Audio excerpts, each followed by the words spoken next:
Good morning बच्चों, नमस्कार।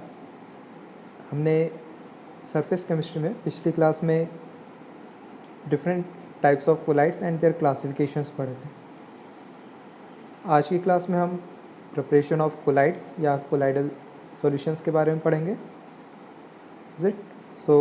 Now let us see the different methods for the preparation of colloids. There are several methods used for the preparation of colloids. They may be chemical or maybe some physical methods are used for the preparation of colloidal solutions. So let us see first, there is chemical method for the preparation of colloidal solution.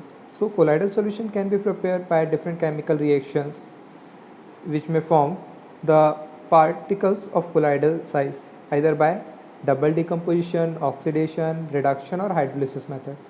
These molecules aggregate to form the particles of colloidal range. So let us see here the first, that is arsenic sulfide colloids. In case of preparation of arsenic sulfide colloids, the arsenic oxide is just dissolved with the hydrogen sulfide gas by double decomposition method. So it will give rise to AH2O3. Let us see here, you can see this is the AH2O3 when reacted with the H2S means hydrogen sulfide by the double decomposition method, we can prepare here the AH2S3 arsenic sulfide sol is formed. That means arsenic sulfide colloidal solution is prepared. Is it? So in this way we can prepare the colloids or colloidal solution by different chemical method. Let us see the another preparation of sulfur sols. So sulfur sols can be prepared by the reaction of sulfur dioxide with H2S gas. Means we can react the H2S gas with sulfur dioxide, it will form the particles of colloidal range. That means colloidal particle of sulfur. So that is another method for the preparation of colloids. Let us see the third one, preparation of gold sol. So to prepare the gold sol, we are using gold chloride and formaldehyde, or we can say we are taking the aqueous solution of formaldehyde and adding the aurium chloride or gold chloride. So in this reaction it forms the particle of colloidal size. That means gold sol is formed. Is it? So we can prepare the gold sol by the reaction of gold chloride with aqueous solution of formaldehyde. Then we can also prepare the ferric hydroxide colloidal solution by treating the ferric chloride solution with water, or we can say by dissolving the ferric chloride in water, we are getting the precipitate of ferric hydroxide. So in this way we can prepare the colloidal solution by chemical method. There are some another methods for the preparation of colloidal solutions. Let us see the another one is electrical disintegration or Bredig arc method. It is also known as Bredig arc method. So let us see electrical disintegration or Bredig arc method, as it is given by the Bredig, so the name is given Bredig arc method. In this method actually we are taking the two electrodes of metal which is to be prepared for the gold, or we can say any metal sol. So in this method electric arc is struck between the electrodes of metals which are immersed into a water or any liquid solutions. See here in the diagram, these are the two electrodes. Suppose we want to prepare the gold sol, so we will take the electrodes. These are the two electrodes made up of metals which is to be formed. So in this way we can take the two metal electrodes and that are dipped into a solution. This is the solution contained in a container, and these are the ice bath or dispersion medium to cool the liquid mixture. So whenever the high voltage current is applied to the electrode, there is formation of arc between these two electrode.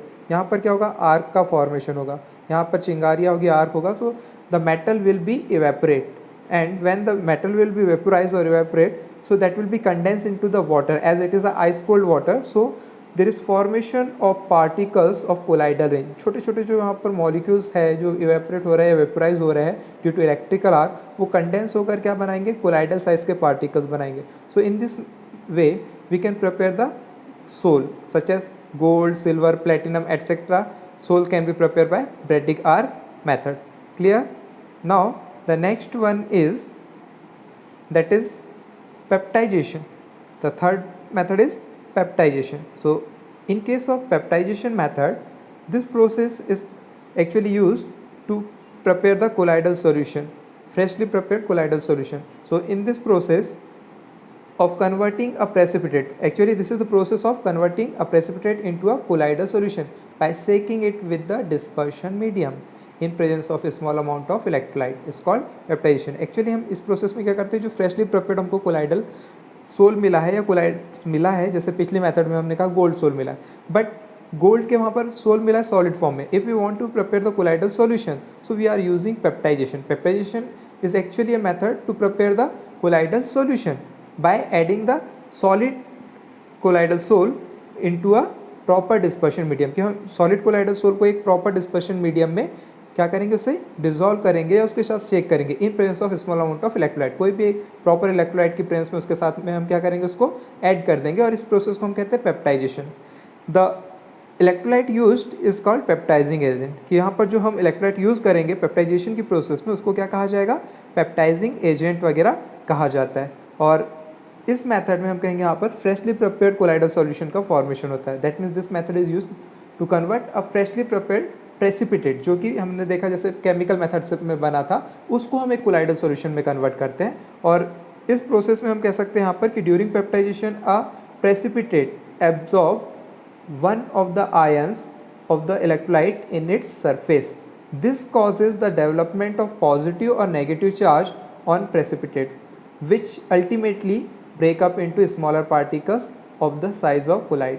कि यहाँ पर जो हमारे पास बड़े मतलब precipitate जो था colloidal solutions बनाने के लिए हमने जो प्रेसिपिटेट यूज़ किया है, वो क्या करेंगे, जैसे ही हम इलेक्ट्रोलाइट में डिजोल्व करेंगे तो आयोनाइज हो जाएगा और छोटे छोटे पार्टिकल्स में टूट जाएगा. इधर पॉजिटिव और नेगेटिव चार्ज प्रेसिपिटेट्स वगैरह जो बनेंगे या आयंस बनेंगे उनमें टूट जाएगा और वो कोलाइडल रेंज के होंगे या उनके जो पार्टिकल्स होंगे वो कोलाइडल साइज के होंगे और इस प्रकार से हमको एक कोलाइडल सॉल्यूशन मिल जाएगा. So this are the three methods basically use for the preparation of colloids or colloidal solution. The first one is chemical method in which several chemical reactions are done to prepare the solid colloids, and in the second method Bredig arc method generally used to prepare the metal colloid solution, and the third one is peptization in which the solid or freshly prepared precipitate of colloids is dissolved to form the colloidal solution. Is it?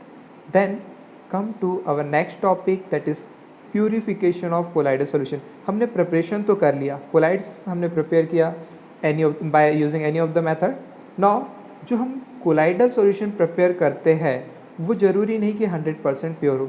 It may contain several impurities, it may contain several other particle. So now we need to purify the colloidal solution. So let us see the next process is और next topic is purification of colloidal solution.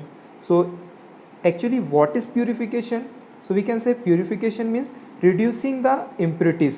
हम impurities को इतने minimum level पे आ जाए कि वो pure हो जाए. 100% प्यूरिफिकेशन पॉसिबल नहीं होता है, बट हम कहेंगे यहाँ पर प्यूरिफिकेशन का मतलब है एक ऐसी process which reduces the impurities to the minimum amount और minimum requisite amount is called purification of colloid. So let us see the definition of the purification. That means this is the process used for reducing the amount of impurities to a requisite minimum is known as purification of colloidal solution. Is it clear?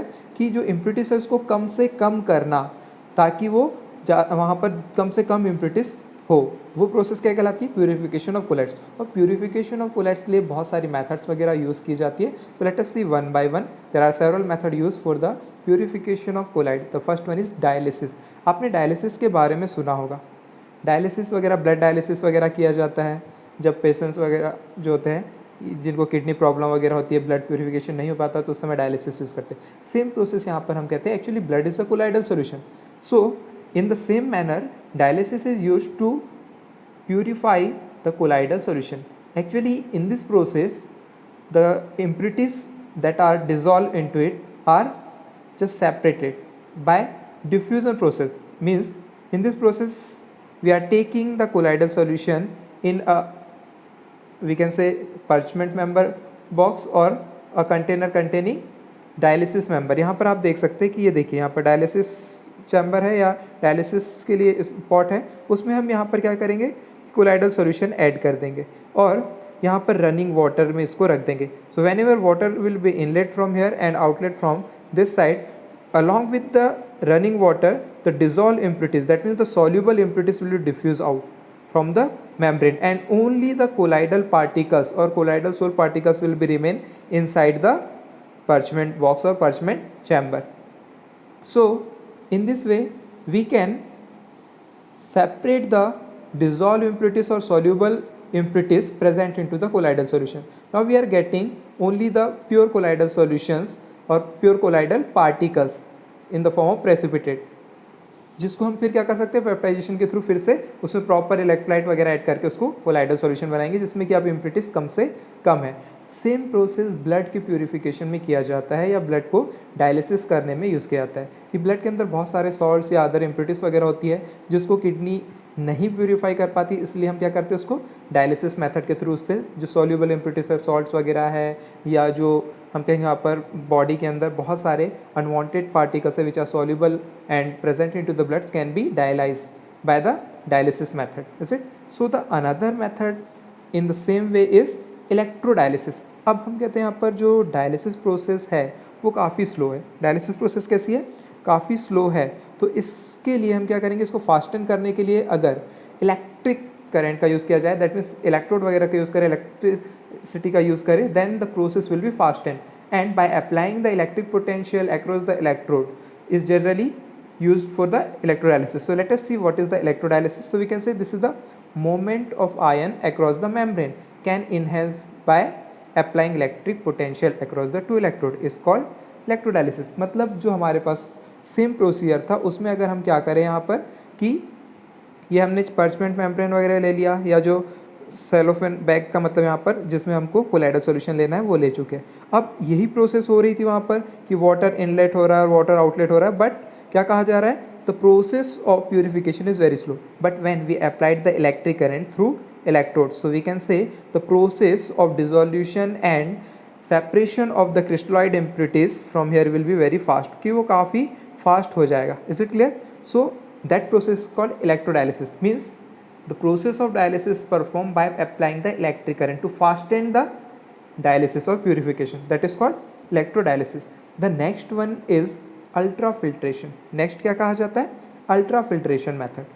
So in case of ultrafiltration method में generally क्या किया जाता है कि जो filter papers होते हैं वो लो ग्रेड के होने के कारण क्या होता है जनरली कि उनसे बहुत सारी इम्प्योरिटीज वगैरह पास हो जाती है और टोटली प्यूरिफाई नहीं हो जाता है. इसलिए हम जो कोलाइडल सॉल्यूशन है उसको प्यूरिफाई करने के लिए अल्ट्रा ग्रेड के या हम कहेंगे हाई ग्रेड के फिल्टर पेपर्स वगैरह यूज़ करते हैं फिल्ट्रेशन के लिए. और ये जो फिल्टर पेपर्स होते हैं जनरली इनको बनाया जाता है by passing the colloidal solution through the collodion solution of acetic acid वगैरह जो होते हैं उनसे अगर उसको हम उसमें डिप करते हैं, जो सिंपल फिल्टर पेपर होते हैं उसको colloidal solution of acetic acid वगैरह में डिप करके फिर ड्राई कर लेते हैं, जिससे उनके जो पोर्स है पोर्स का साइज़ काफ़ी छोटा हो जाएगा, जिससे केवल और केवल सॉल्यूबल इम्प्योरिटीज ही पास हो पाएगी और कोलाइडल पार्टिकल पास नहीं हो पाएंगे. ये ऑर्डिनरी फिल्टर पेपर के कंपैरिजन में काफ़ी छोटे पोर्स वाले होते हैं, तो इसके थ्रू हम क्या कर सकते हैं, उससे फिल्ट्रेशन कर सकते हैं और केवल कोलाइडल पार्टिकल्स को सेपरेट कर पाएंगे.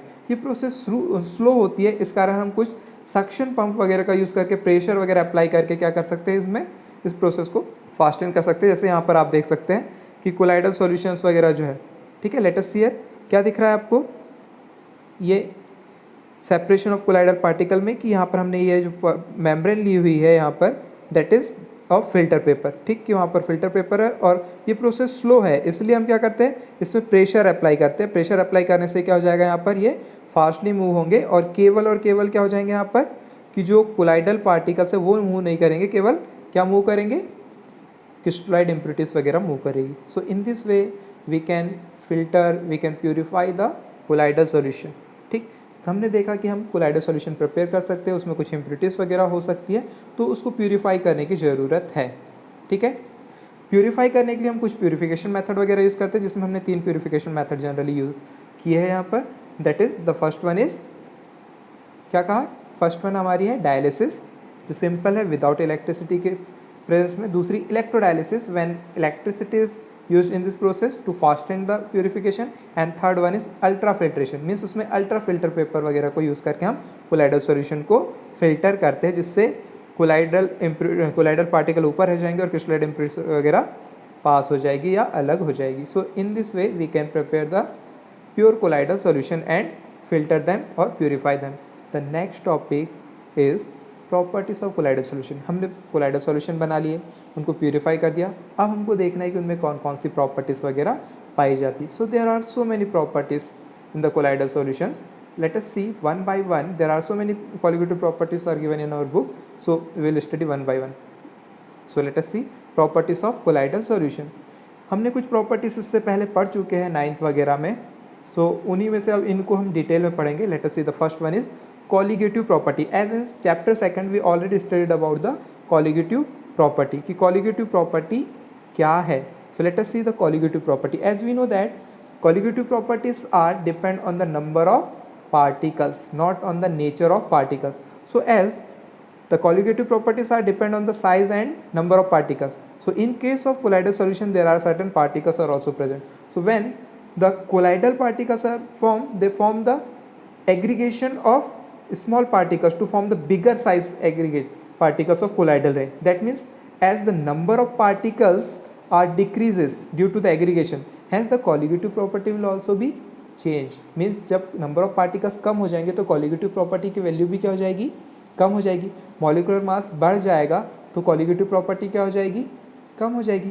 जैसे आपने पढ़ा है वहाँ पर colligative property is inversely proportional to molecular mass of solute. तो यहाँ पर जब साइज बढ़ जाएगा तो मॉलिक्यूलर मास क्या होगा, बढ़ेगा, और मॉलिक्यूलर मास बढ़ेगा तो कॉलिगेटिव प्रॉपर्टी क्या हो जाएगी, कम हो जाएगी. That means in case of colloidal solutions क्या कह सकते हैं हम, the colligative property is comparatively less और small as compare to the true solution. Clear है यहाँ पर कि कोलाइडल सॉल्यूशन के केस में क्या कहा जाएगा, जो कॉलिगेटिव प्रॉपर्टीज़ की वैल्यू है वो थोड़ी कम होगी ट्रू सॉल्यूशन के कंपैरिजन में, क्योंकि कोलाइडल साइज के पार्टिकल्स छोटे छोटे पार्टिकल्स को एग्रीगेट करके बनते हैं, जिसमें number of particles in the solution is decreases, hence the colligative property is also decrease. Clear है यहाँ पर. Second one is Tyndall effect. We also studied about the Tyndall effect in 9th class. Tyndall effect actually है क्या, तो आपने पढ़ा हुआ है scattering of the light by colloidal particles और पार्टिकल ऑफ कोलाइडल रेंज. जैसे आपने पढ़ा हुआ है कि अगर हम कोलाइडल सॉल्यूशंस वगैरह से कोई लाइट पास करें तो वो बिखर जाता है, स्कैटर्ड होता है. इसके आपने ढेर सारे एग्जांपल्स वगैरह देख चुके हैं. सिनेमा हॉल्स वगैरह में जो लाइट प्रोजेक्शन होता है तो आपको पाथ दिखाई देता है, या जो ट्री वगैरह है उनके नीचे कैनोपीज से लाइट आता है तब दिखाई देता है, या टिंडल सॉल्यूशंस वगैरह से आप डार्क में लाइट पास करते हैं तो वो एक ट्रू पाथ दिखाई देता है या क्लियर पाथ दिखाई देता है. All this are due to the Tyndall effect. So we can say Tyndall effect क्या है. So we can say although a colloidal solution appears to be homogeneous, it can be distinguished from a true solution by its ability to scatter light. दिखने में तो कैसा होता है, true solution के जैसा होता है कोई भी कोलाइडल सॉल्यूशन, लेकिन हम उसको कैसे सेपरेट कर सकते हैं, कैसे पहचान सकते हैं, bye it's टिंडल effect. Actually Tyndall effect is the scattering of light by the colloidal particles or colloidal solution. This effect first was observed by Tyndall in 1869. That's why it is called Tyndall effect. Actually, when a strong beam of light was passed through the colloidal solution placed in the dark place, he observed that the path of beam of light is illuminate or clear. That illuminate path of light is called Tyndall cone or Tyndall path. So उसी को हम यहाँ पर देखते हैं. देखिए कि टिंडल effect actually कब ऑब्जर्व होता है, जब हम किसी कोलाइडल सॉल्यूशन से लाइट को पास करते हैं तब हमको टिंडल इफेक्ट ऑब्जर्व करने को मिलता है या हमको दिखाई देता है. टिंडल इफेक्ट होने के लिए दो कंडीशंस जरूरी है. ठीक, देयर आर टू रिक्वायरमेंट और you can say conditions has to be satisfied to show the Tyndall effect. और ये बहुत इंपॉर्टेंट पॉइंट है, इस पर क्वेश्चन पूछता है what are the conditions to shows the Tyndall effect by the colloidal solution. तो पहला तो हम कहते हैं यहाँ पर कि जो डायमीटर है किसका, डिस्पर्स पार्टिकल का, यानी जो कोलाइडल पार्टिकल है कोलाइडल सॉल्यूशन के अंदर उनका डायमीटर किससे छोटा नहीं होना चाहिए, जो हमने लाइट की वेवलेंथ है यहाँ पर लाइट जो डाला है उसकी वेवलेंथ से बहुत छोटा नहीं होना चाहिए, तो हमको वहाँ पर टिंडल इफेक्ट दिखाई देगा. That means the diameter of disperse particle is not much smaller than the wavelength of light use. मतलब जो हम लाइट वहाँ पर पास कर रहे हैं, लाइट जो डाल रहे हैं उससे बहुत अधिक डिफरेंट नहीं होना चाहिए डायमीटर किसका, डिस्पर्स पार्टिकल यानी कोलाइडल पार्टिकल का और वेवलेंथ का जो अंतर है वो बहुत ज़्यादा नहीं होना चाहिए। दूसरी चीज़ हम कहते हैं यहाँ पर जो रिफ्रैक्टिव इंडेक्स है डिस्पर्स फेस और डिस्पर्शन मीडियम का, वो बहुत ज़्यादा डिफरेंट होना चाहिए, तो हमको क्या होगा वहाँ पर डिस्पर्शन दिखाई देगा, अदरवाइज नहीं दिखाई देगा। जैसे आपने डायफ्रैक्शन पढ़ा हुआ है, whenever the light pass from one medium to another medium there will be diffraction, ठीक, कि वो डेविएट होता है। वैसे ही यहाँ पर to show the Tyndall effect, यहाँ पर हम क्या कह रहे हैं, बात वहाँ पर हम अलग कह रहे हैं, रिफ्रैक्शन अलग है, लेकिन हम टिंडल इफेक्ट की बात करें तो यहाँ पर सेकंड कंडीशन क्या सेटिस्फाई होनी चाहिए कि उनकी जो रिफ्रैक्टिव इंडेक्स है या रिफ्रैक्टिव इंडाइसेस वगैरह है डिस्पर्स फेस का और डिस्पर्शन मीडियम का, वो काफ़ी अधिक डिफरेंट होने चाहिए मैग्नीट्यूड में, तो हमको क्या दिखाई देगा, टिंडल इफेक्ट ऑब्जर्व होगा। सो लेट अस सी हियर, आप देख सकते हैं कि टॉर्च से जब यहाँ पर लाइट पास कर रहे हैं तो एक क्लियर पाथ, ये ट्रू सॉल्यूशन है, ट्रू सॉल्यूशन में हमको कोई भी पाथ दिखाई नहीं दे रहा, but when we are observing in the colloidal solution we can see a clear path of light, is it due to the colloidal particles. इसी को आप यहाँ पर देखिए कि जब अगर हम इसको माइक्रोस्कोप वगैरह की हेल्प से देखेंगे तो यहाँ से जब हमने लाइट पास किया through a source of light and this is the colloidal solution, when this colloidal solutions are getting the light from the source, so it first absorb the light and then scattered, ये देख रहे हैं आप कि पहले light को उसने absorb किया और फिर हर डायरेक्शन में स्कैटर्ड किया। जब उसको हम माइक्रोस्कोप वगैरह की हेल्प से देखेंगे तो क्या देखेंगे यहाँ पर कि हमको एक क्लियर पाथ दिखाई देगा, वो अलग कलर का सॉल्यूशन भी दिखाई दे सकता है, ठीक है। और यहाँ से जो ये मतलब हम कहेंगे यहाँ पर जो एंगल बन रहा है ये, this is called टिंडल cone, is it. अभी हमने जो पढ़ा था वो क्या कहा है, टिंडल कोन वगैरह कहते हैं, ठीक। So this is about the Tyndall effect. ये सब किसके बारे में है, टिंडल इफेक्ट के बारे में हमने पढ़ा, ठीक है। नेक्स्ट प्रॉपर्टी हम देखेंगे यहाँ पर मैकेनिकल प्रॉपर्टीज़। ये तो थी ऑप्टिकल प्रॉपर्टीज़, ये क्या कहा था हमने, ऑप्टिकल प्रॉपर्टी लाइट के बारे में था, दोनों प्रॉपर्टीज़ वगैरह के बारे में। सेकेंड हम कहते हैं यहाँ पर मैकेनिकल प्रॉपर्टीज़। मैकेनिकल मतलब जो हम कहेंगे यहाँ पर उनके मोमेंट या जो उसमें वहाँ पर फिजिकली नज़र आए उसके बारे में हम देखेंगे। So the next one is mechanical properties. In this we can study about Brownian moment और ब्राउनियन मोशन। ब्राउनियन मोशन क्या होता है ये आपने पहले भी पढ़ चुके हैं। सो ब्राउनियन मोशन और first discovered by the Robert brown, a botanist, in 1827, is it, कि इसको सबसे पहले रॉबर्ट ब्राउन ने क्या किया था, डिस्कवर किया था, इसलिए उसी के नाम से इसको ब्राउनियन मोशन वगैरह या ब्राउनियन मोमेंट वगैरह भी कहते हैं।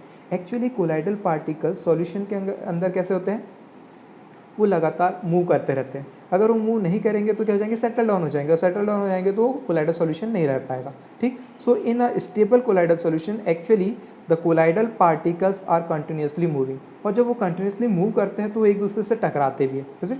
सो they are also strike with the one another and they shows zigzag path. क्या शो करते हैं वो, कि जैसे ये एक पार्टिकल है, यहाँ दूसरा पार्टिकल जब यहाँ इससे टकराएगा तो इसका पाथ क्या हो जाएगा, इस प्रकार से टकरा टकरा कर ये जिगजैग मोशन मूव करते रहेंगे, मतलब ये टेढ़ा ताड़ा जिगजैग मोशन मूव करेंगे, and that is called Brownian moment. इसी को क्या कहा जाता है, ब्राउनियन मोमेंट कहते हैं। And this is the reason for the stability of colloidal solution, clear है। और वो लगातार मूव होने के कारण, एक दूसरे से टकराने के कारण ही वो स्टेबल हो पाते हैं, क्योंकि उनका लगातार मोमेंट बना रहता है। If there will be no moment in the colloidal solution, so we can say the colloidal solution will be precipitate, वो सेटल डाउन हो जाएगा और वो सॉल्यूशन नहीं रह जाएगा, फिर सेपरेशन हो जाएगा। But due to the Brownian motion or continuous motion, that is zigzag motion in the colloidal particles or in the colloidal solutions, they are shows a Brownian motion, or we can say zigzag motion, that is called Brownian moment or Brownian motion. It is depend on the size of particle and viscosity of the solution. अगर particle का size छोटा होगा और viscosity कम होगी तो moment fast होगा, clear है। अगर पार्टिकल का साइज बड़ा होगा और विस्कोसिटी ज़्यादा हो जाएगी, गाढ़ापन ज़्यादा होगा, तो ब्राउनियन मोमेंट कम होगा, क्लियर है। So the Brownian moment depends on the size of particles and the viscosity of the solution, clear है। It occurs due to the unbalance bombardment of the particles by the molecules of, क्या कहा जाएगा, यहाँ पर दिखाई दे रहा है, it occurs due to the unbalance bombardment of particles by, क्या बोला है यहाँ पर, the molecules of dispersion medium, the Brownian moment does not permit the particles to settle and this is responsible for the stability of sol. कहा था हमने, क्या बोला है, कि the stability of colloidal solution is due to the motion of the colloidal particle in the solution and that is called Brownian moment, clear है। एक और यहाँ पर हम नेक्स्ट प्रॉपर्टी पढ़ते हैं, that is colour, colour in the colloidal solution. ठीक है, so let us see about the colour. Generally हम देखते हैं गोल्ड वगैरह के, आपने देखा हुआ है जो नेल पेंट्स वगैरह आते हैं डिफरेंट कलर के, जो सोल वगैरह आते हैं मार्केट वगैरह में अलग अलग, वो कलरफुल होते हैं। ठीक, कलर क्यों होता है कोलाइडल सॉल्यूशन में? तो अगर हम बात करें, so we can say colour in the colloidal solution is depending on the light wavelength that is scattered after striking with the colloidal particle, यानी किस रेंज की वेवलेंथ वहाँ से स्कैटर्ड हो रही है उसके अकॉर्डिंग उसका कलर होगा। क्लियर है यहाँ पर? As we know that the visible light is having different wavelength, हर कलर आपको अलग अलग वेवलेंथ की लाइट के कारण होता है। ठीक है, तो जब हम कोई वाइट लाइट पास करते हैं कोलाइडल सॉल्यूशन से, जब वो टकरा कर स्कैटर्ड होगा और उसको अगर हम स्कैटर्ड लाइट को ऑब्जर्व करें, so it may be of different colour, is it? And the color of colloidal solution depends on the wavelength of scattered light by the dispersed particle, by the colloidal particle, and the wavelength of light is depend on the size and nature of the particle। कि किस wavelength की light scattered होगी वो depend करेगा कि किस size का colloidal particle है और उसका नेचर क्या है। क्लियर है? So colour in the colloidal particles is depending on the scattering light और wavelength of scattered light, and this nature of scattered light or which types of radiations of scattered light will be scattered depend on the nature and size of colloidal particles. The color of colloidal solution also change with the manner in which the observer receives the light। ठीक, कि वो किस angle से देख रहा है उस पर भी डिपेंड करेगा और किस वेवलेंथ की लाइट ऑब्जर्वर के पास मिल रही है उसके ऊपर उस सॉल्यूशन का कलर यानी कोलाइडल सॉल्यूशन का कलर डिपेंड करेगा। For example, a mixture of milk and water appears blue when viewed by the reflected light. Clear है? यहाँ ध्यान दीजिए क्या बोला है कि जब अगर हम क्या करते हैं, एक मिल्क वाटर का सॉल्यूशन लेते हैं उसे डार्क में, अगर उस पर वाइट लाइट पास करें और यदि हम क्या करते हैं उसको रिफ्लेक्टेड लाइट को कहाँ से view by the reflected light, यानी हम रिफ्लेक्टेड लाइट को अगर ऑब्जर्व करें तो ब्लू कलर का दिखाई देता है, जबकि अगर हम ट्रांसमिटेड लाइट को ऑब्जर्व करेंगे तो रेड कलर का दिखाई देगा। कैसा दिखाई देगा? रेड कलर का। Is it clear? वो रेड कलर का दिखाई देगा, जबकि अगर हम उसको ट्रांसमिटेड लाइट को देख रहे हैं तो रेड, और यदि रिफ्लेक्टेड लाइट को देख रहे हैं तो ब्लू कलर का दिखाई दे रहा है। That means it is depending upon the observation also. So we can say the colour in the solution is due to the scattering wavelength of light and scattering wavelength depend on the size and nature of the particle। Clear है? यहाँ पर आप देख सकते हैं कि जब light scattered किया गया यहाँ से, या लाइट डाला कोलाइडल पार्टिकल पे तो स्कैटर्ड हुआ है, और स्कैटर्ड हुआ है तो वो डिपेंड करेगा कि किस कलर की वेवलेंथ वहाँ पर स्कैटर कर रहा है और उसके अकॉर्डिंग उसका क्या होगा? कलर होगा। जैसे कि आप देख सकते हैं डिफरेंट स्कैटरिंग और ट्रांसमिटिंग कलर वगैरह, यहाँ पर जब स्कैटर हो रहा है तो येलो या रेड कलर का दिख रहा है, जबकि यहाँ पर ब्लू कलर लाइट दिख रहा है। यदि ये पिंक है तो स्कैटर्ड लाइट पिंक होने से ट्रांसमिटेड लाइट कैसा होगा? ग्रीन कलर का होगा। ठीक, तो इस प्रकार से हम यहाँ पर ऑब्जर्व कर सकते हैं कि ट्रांसमिटेड लाइट में कौन सा कलर होगा और स्कैटर्ड लाइट में कोलाइडल सॉल्यूशन का कौन सा कलर होगा। नेक्स्ट प्रॉपर्टी है चार्ज ऑन कोलाइडल पार्टिकल्स। क्या है? चार्ज ऑन कोलाइडल पार्टिकल, जिसको हम नेक्स्ट क्लास में पढ़ेंगे। ओके, तो आप इसको पढ़िए, नोट्स पढ़िए, और जो चीज़ें नहीं समझ में आती है तो फिर डिस्कस कीजिए। ठीक, ओके, बाय।